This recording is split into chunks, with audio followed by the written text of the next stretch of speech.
the COVID-19 infections have increased by almost 20,000 in just a week. The province now ranks third in terms of the number of cases. Premier Sihle Zikalala postponed his weekly media update as investigations into allegations of abuse of COVID-19 funds get underway. To help us connect the dots, so to speak, let's bring in Karinda Jagmohan, who's our reporter there in KZN. Karinda, always great chatting to you. In my mind, in an instance where there's widespread allegations and there's a need for clarity around how a province is dealing with these allegations, that would actually call for even more communication. But the Premier appears to be going the other way. Tell us why.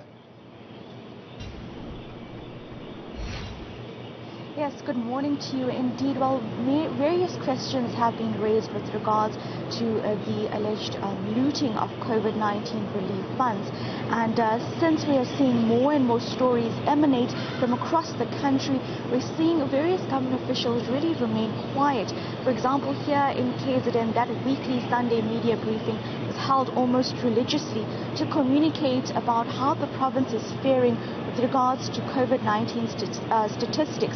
That was postponed, according to the media team of the Premier's office, because of the NEC meeting that was held this weekend, where those issues were discussed, among other issues.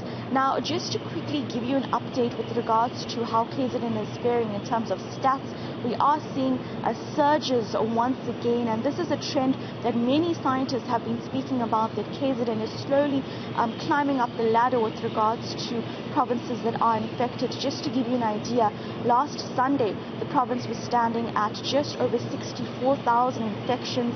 Yesterday that number was at just over 80,000.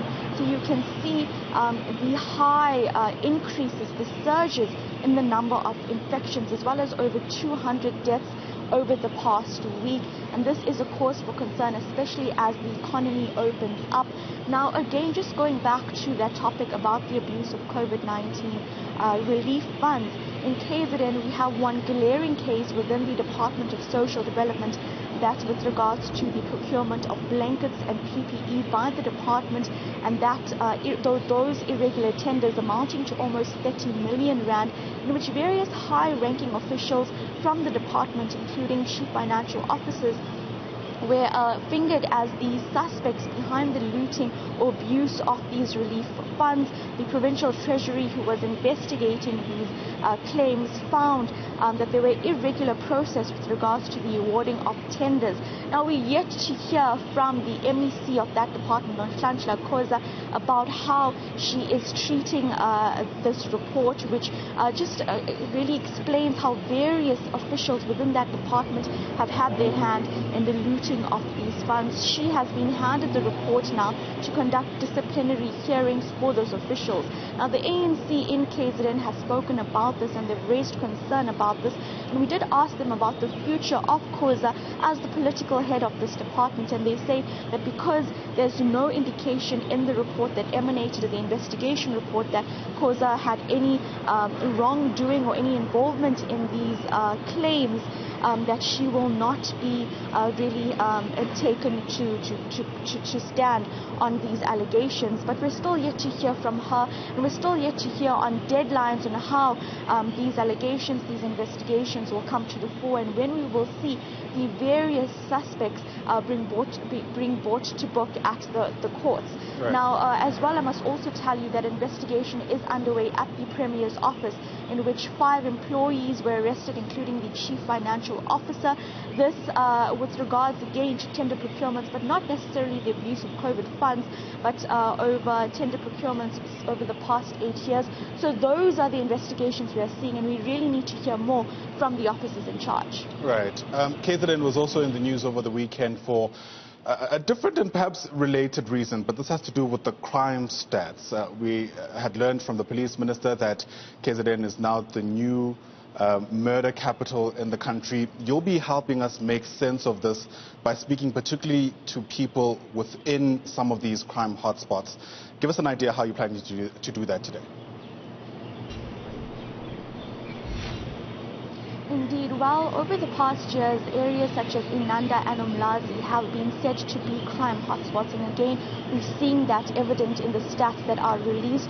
Today, we'll be speaking to a female representative of the Shack Dwellers movement, Abahlali Basemjondolo, and she'll be speaking about the challenges that women who live in shacks are facing on a daily basis, especially in areas that are considered crime hotspots. What do they go through daily, especially when they have to report crime to their local police stations?